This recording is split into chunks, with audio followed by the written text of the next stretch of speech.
अस्सलामुअलैकुम वरहमतुल्लाहि वबरकातुहु।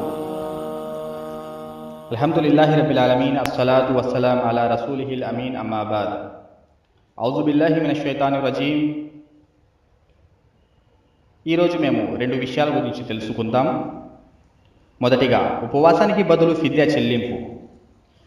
వృద్ధాప్యం మరీ ఎక్కువైన స్త్రీ పురుషులు, కోలుకోలేని వ్యాధిగ్రస్తులు, ఉపవాసం విధి నుండి మినహాయింపు ఉంది.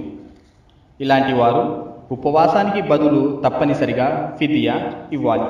అంటే ప్రతిరోజు ఉదయం సాయంత్రం ఒక నిరుపేదకు కడుపు నిండా అన్నం పెట్టాలి.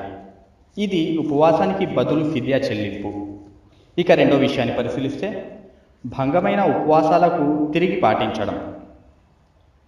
ప్రయాణికులు, వ్యాధిగ్రస్తులు, గర్భిణీ స్త్రీలు, బాలింతలు, రక్తస్రావానికి లోనైన స్త్రీలు ఉపవాసం పాటించకున్నా పర్వాలేదు.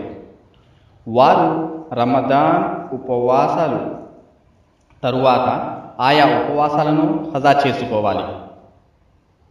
రమదాన్కు సంబంధించిన హజా ఉపవాసాలను నిరంతరాయంగా పాటించిన అవసరం లేదు. దీని గురించి దైవ ప్రవక్త సల్లల్లాహు అలైహి వసల్లం వారు ఈ విధంగా ప్రవచించారు: హజా ఉపవాసాలను నిరంతరంగా పాటించవచ్చు లేదా అప్పుడప్పుడైనా పాటించవచ్చు.